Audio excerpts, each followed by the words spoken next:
ನಾಳೆಯಿಂದ ನಮ್ಮೂರಿನ ಆರಾಧ್ಯ ದೈವ ಮೂಲನಂದೀಶ್ವರ ಜಾತ್ರೆ ಶುರು ಆಗ್ತಾ ಇದೆ.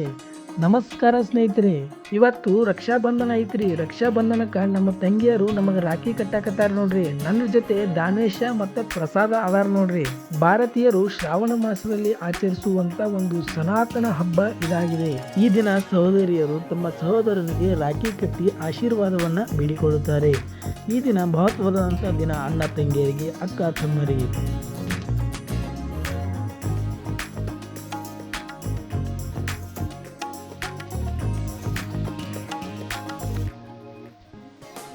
ರಾಖಿನೂ ಕಟ್ಸ್ಕೊಂಡ್ವಿ, ಆರತಿನೂ ಬೆಳೆಸ್ಕೊಂಡ್ವಿ, ಅವ್ರಿಗೆ ಕೊಡಬೇಕಾದಂಥ ಕಾಣಿಕೆನೂ ಕೊಟ್ವಿ.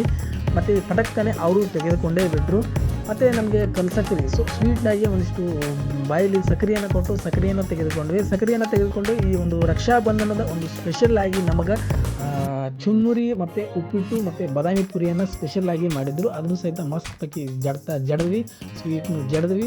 ಅಲ್ಲಿಂದ ಸೀದಾ ಒಂದು ಸ್ಪೆಷಲ್ ಆಗಿ ಒಂದು ಸೆಲ್ಫಿ, ಎಲ್ಲರೂ ಕೂಡಿ ಒಂದು ಸೆಲ್ಫಿ ತೊಗೊಂಡ್ವಿ. ಸೆಲ್ಫಿ ತೊಗೊಂಡ ನಂತರ ಸೀದಾ ನಾನು ಅಲ್ಲಿಂದ ಹೊರಟಿದ್ದು ನಮ್ಮೂರಿನ ಒಂದು ಮೂಲ ದೇವರಾದಂಥ ಬಸವೇಶ್ವರ ದೇವಸ್ಥಾನಕ್ಕೆ. ರಾಖಿ ಕಟ್ಸ್ಕೊಂಡು ಸೀದಾ ನಮ್ಮೂರಿನ ಆರಾಧ್ಯ ದೈವ ಮೂಲನಂದೀಶ್ವರನ ಒಂದು ದೇವಸ್ಥಾನಕ್ಕೆ ಬಂದು ನಾನು ಆಶೀರ್ವಾದವನ್ನು ತೆಗೆದುಕೊಳ್ಳಲು ಹೊರಟಿದ್ದೆ.